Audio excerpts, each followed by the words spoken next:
ఎలక్షన్లలో ఆటో డ్రైవర్లకు డబ్బు ఇస్తామని చెప్పి ప్రామిస్ చేసిన స్కీమ్ అయితే కాదు.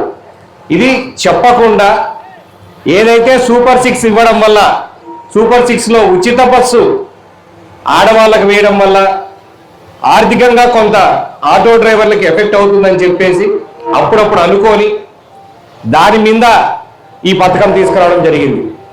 చెప్పకపోయినా ప్రజల ఏ బాధలు పడుతున్నారో చూసి దాన్ని గుర్తించి చేయడం జరుగుతా ఉంది.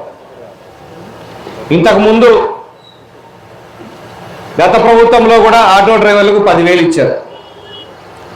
కానీ ఒక చేతితో ఇట్లా ఇచ్చి 2 చేతులతో ఇట్లా ఎత్తుకుంటున్నారు.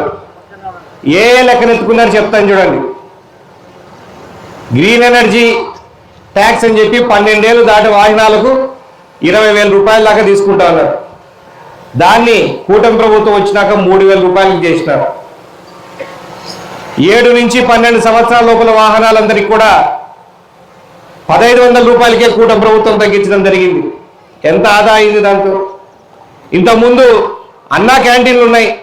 ఆటో డ్రైవర్లు ఎక్కువ మంది అటు ఇటు తిరుగుతా వాళ్ళు కరెక్ట్గా పోయి ఇంటికి పోయి భోజనం చేసే టైం ఉండదు కాబట్టి ఆ టైంకి ఎక్కడైతే వసతి ఉందో చాలామంది టౌన్లలో ఉన్నోళ్ళు, త్వరలో కమలాపురం కూడా వస్తుంది, 5 రూపాయలకే భోజనం చేసే వసతి ఉంది.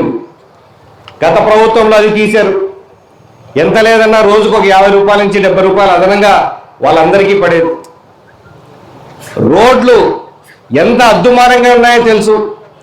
కూటమి ప్రభుత్వం వచ్చిన తర్వాత పూర్తిగా కొత్త రోడ్లు లేకపోయినప్పటికీ కూడా ప్రతి గుంతలు బూడ్చి ప్యాచ్ వర్కులు చేసి చాలా వరకు రిపేర్ల కాస్ట్ కూడా తగ్గించడం జరిగింది. మీ మెయింటెనెన్స్ కాస్ట్ తగ్గించారు. ఆకలేస్తే 5 రూపాయలకి భోజనం పెడతా ఉన్నారు. పన్నులు తగ్గించారు.